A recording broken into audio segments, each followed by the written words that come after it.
What's up, cousins? Welcome to Renisha's space. Over here, I let others fight over the mic while making social media my pulpit. All I want to do is encourage you to be, sorry, everything that God has called you to be, even when others don't agree, baby. Okay, so I'm going to share a dream that I had. It wasn't last night. I think the night before last. If you follow me on Facebook, then you know I mentioned it and told you all what to pray regarding. And on another note, if you send me a Facebook request, please inbox me saying you're from my YouTube channel, because y'all know how those hackers do on Facebook. Sorry, y'all. Y'all know how those hackers do on Facebook, and a lot of those requests, I don't pay them any attention because it's so crazy. So if you're from my YouTube channel and you've already requested me, or you send me a request in the future, please DM me and say I'm your YouTube channel, something, okay? So I'll know. Now, this is really for the intercessors, and I'm looking down because when I woke up from the dream, I was putting notes in my phone, and then I just emailed it to myself because I have to record on my phone. I need another phone. I have this phone, but I don't like the camera on it. Y'all look, I don't like the camera, but whatever. So this is, and I have to be careful how I say what I say so my video doesn't get flagged and I get in trouble with YouTube, okay? So read between the lines again. So this was a dream about human trafficking, okay? It started off with me being at a gas station with some friends. So we're outside getting gas or whatever. It was like a car full of us, but it was my car full of us. So I ended up going back in the gas station. I don't know if it's because I paid with cash and I needed to go get my change. I don't know, but I ended up going back in the gas station. At this point, I have no idea if my friends were in the gas station or outside. Ends up going back in, and I'm in line waiting, for my turn. And this guy that I know, okay, I don't know him in real life like that, but we're from the same hometown in real life. So I know his name, I know his dad, all of that stuff. He just so happens to be in the line. He starts talking to me, blah, blah, blah, small talk, whatever. So I'm like, telling him who my dad is and saying, yeah, I know your dad, Next thing I know, he says he wants to take me on a date. Okay, whatever. So what was weird to me is that I ended up leaving the gas station with him to go on a date. Now, I believe in being spontaneous. However, I'm not going to leave, and I'm not going to hop in the car with anybody. I don't care if you're from my hometown. I don't know you. You want to take me on a date? If I decide to go on a date, I'm going to drive my car.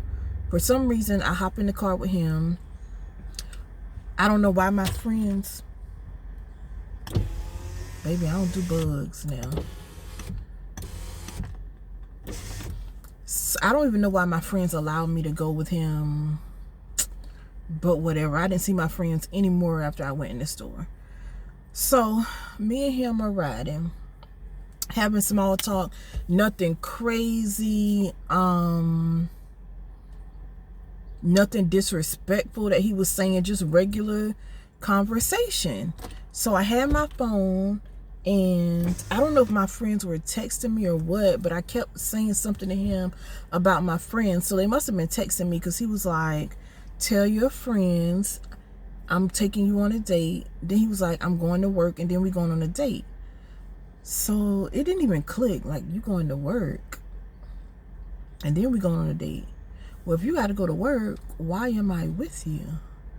So talk some more, same thing. He was like, tell your friends I'm going to work, and then I'm gonna take you out. I'm taking you out. So I'm like, that's weird. At that point I started feeling weird or whatever. So I'm trying to remember how it happened. Oh yeah, so he started telling me where he worked. It was at a steel, I think they call it a steel mill, something like that. I know people that work there, they get bank.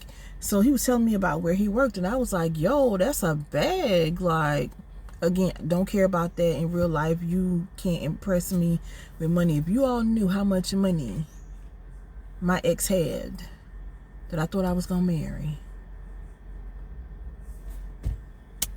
you can't, that's not gonna impress me, right? So we get up to like the entrance of his job, right? And again, at this point I'm feeling weird. So we get up to the entrance of his job, and it was like a gate, probably like a normal, you know, a lot of companies, plants or whatever, they have these gates that you have to check in at, whatever. We go through this gate, and then I noticed it's like a long road that we're driving down. Now, I've had dreams about trafficking before, similar dreams, and it was a long, like this long road, you pass an empty parking lots, all kind of stuff before, so I thought that was interesting. Okay, so we're going down this long road, and he's still talking about, tell your friends, you'll see them after, you know, I go to work and take you on this date. Baby, we get to the end of this road. I get out with him, and I'm trying to figure out what's going on. I can't even remember how the buildings were set up, but we go in, we walk into this place, and then I realize what's happening. And I was like, now mind you, I'm saying this really calm, but whenever I have dreams, they are, y'all, I thought that was a bug. Jesus, hold on, y'all. All right, y'all don't have to worry about that anymore. I rolled up my windows, cranked up my car, and turned on the air, because okay, so I realized whenever I have dreams, like, I can feel everything. So when I woke up, I was worn out, but when I realized what's happening, I just looked at him and I was like, oh my God, you brought me here on purpose. And he just turns around and walks off, but he's like walking backwards and looking at me. And I'm like, what are you doing? How could you do this or whatever? And he was like, I have to go to work. I feel like in the dream, he really did work at a steel plant or whatever it's called, whatever that thing's called. He really did work at one, but then they had this other stuff going on too. Just like you see stuff like that when it comes out. Sometimes it's big politicians, sometimes churches. They really a pastor and leading a whole trafficking ring. I'm just saying. Okay. So at this point, he's gone, right? So I'm looking like, what in the world? Now, I didn't like snap or cause a big scene. Just because, I don't know if it was because, I honestly don't know why I didn't cause a scene. I really did adjust my camera because I'm tired of my steering wheel being in the shot. Okay, so I don't know why. I think the reason why I didn't cause a scene is because I didn't want these people to just go off on me. You know, the people that were over it. You know how they can be really, really bad. So I think that's the reason why I didn't like snap. So I'm looking around at all of these, at, you know, the different people. I think the best part about this dream is that I didn't see any children. With this specific trafficking ring, they were all adults. Okay. So I'm looking around like, oh my God, what's going on? So I'm trying to talk to different people. Of course, they're not going to tell you but so much. They're just not. So I saw mainly women. I don't think I ever saw the actual leaders, but I saw mainly women. There were a few men there, but it's like, it was like 2 or 3 men. But with them, it's like the men were only held captive because they were trying to help the women. So it was like, I saw one older man, and by older I mean like late 40s, early 50s. I saw one guy that was like early 20s, like 23 years old, and then I think it was another guy. But again, the men were only taken because they were trying to help the women. Okay, so let's talk about the setup. Because at this point, I'm in this dream. I'm hearing God talk to me. Like Holy Spirit, in the dream, I'm looking around trying to figure out how I'm going to get out of here. The Lord is talking to me, talking about deliver my people, deliver my people. And I'm like, deliver your people. Wait a minute. Because what we're not going to do, I've gotten many prophecies about being Joseph, but I don't need you to put me in no situation like this. Talking about deliver your people. I can deliver them in prayer and intercession. So he's telling me that. The room that he took me to, the first room, the best way I can describe it is that, first of all, this place was lavish. Let me put that out there. When I tell you this place was nice, so it's like everybody had their own room, space, whatever you want to call it, but it was nice. The food, fancy. The plates, everything, the dinner, when it was time to go eat, not the set up. It almost looks like, if you've ever stayed at the Embassy Suites hotels, and I know they're probably different, but the Embassy Suites hotels, it's like you're in your room, and then when you come out your room, it's almost like you're not even in the hotel with the waterfall and the plants and trees and all kind of stuff. That's the best way I can describe it. It's like when you come out, when you're in the room, nice room, you come out, and it looks like that. Like everybody has their own space. So like I was standing on we're gonna call it a porch.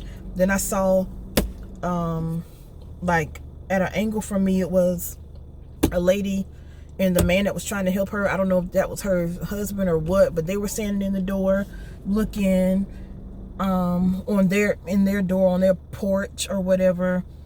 Somebody was over here. That was a setup. So I'm like thinking, while Holy Spirit is talking to me, I'm like, how am I gonna get these people out of here? How am I gonna get out of here? I'm walking through the place, right, trying to figure out how to get out. I go over to the area where dinner was, and I see this girl. In the dream, it was almost like, no, in the dream she was an influencer. I don't recognize her in real life, but in the dream, it was like I knew she was an influencer. She was prophesying to the 23-year-old boy, child, about depression and all kind of stuff. And actually, it was a movie that he was watching, some kind of series he was addicted to. That was the open door for that. So it was just a lot going on. And I'm like, Lord, your people are in here. Like you have your people, not you have, because it's not like God calls them to be trafficked, but you get what I'm saying. I was like, Lord, you have your people in here. So I walked through there, come back, and it's like people were flocking to me, and I was almost irritated. Like I went back on my porch, and I'm trying to talk to the people like, what's going on? And when I tell you people are flocking to me, I'm talking about laying on my feet, and I'm like having to kick people off of me. Y'all got to go because I'm irritated. Okay. So that's pretty much the dream. But the thing, the part about it being really nice and lavish is because the people were trying to build trust. Like, just ignore the fact that we kidnapped you. Look at this nice space we put you in, and this nice food you eat, and to program them. That's really what was going on. Because once you get a person's mind, the body is right there. Okay. Also, where am I? There was an older lady there, and I mean senior citizen old.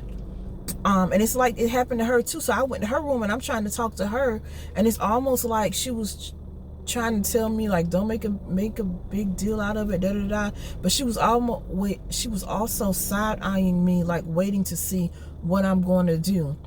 But it's almost like they had her there to like make almost as the house mother.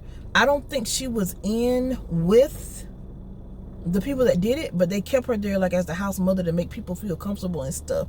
So she was trying to, calm me down, and it's not a big deal, but at the same time she was looking like she wanted me to get them out or whatever. And then that's pretty much it. That was a dream. But I need you all to pray, intercessors, regarding human trafficking. I don't want to say the other words,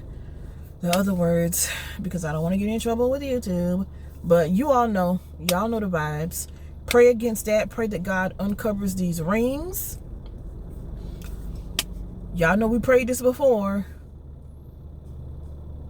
and stuff. Somebody sent me a news article. So just pray that God uncovers these rings. I'm sorry, you all, and sets the people free. Pray that he gives us prophetic insights, whether it's names of companies, street names, cities. Like, I didn't have any of that. Like, I don't know what city this place was in. I don't know the name of the company, any of that. But pray that God releases the details to us, so if we have to go to the police station or call the cops, like, listen, I need you to go check out da da da. Like, seriously, pray that God releases the details so that we can get these people out, period. And I don't care who's attached to, whether it's a big company like the one I saw, whether it's a church, do not care. Whether it's politicians, I don't care who it's attached to. I don't care if it's the Pope. Ask the Lord to reveal it so that healing can come forth. These people can be rescued. And yeah, that's it. It was extremely intense, extremely detailed. Woke up with my heart racing and all of that jazz. Could not go back to sleep. It was a lot. It was a lot. But he reveals it to heal it. So if he gave me one part, maybe he'll give you all another part in a dream or a vision or knowing. I don't know. But we need to work together to get the job done. Didn't mean for it to be this long, this video, but I love you all, and I hope you have a phenomenal week. Bye.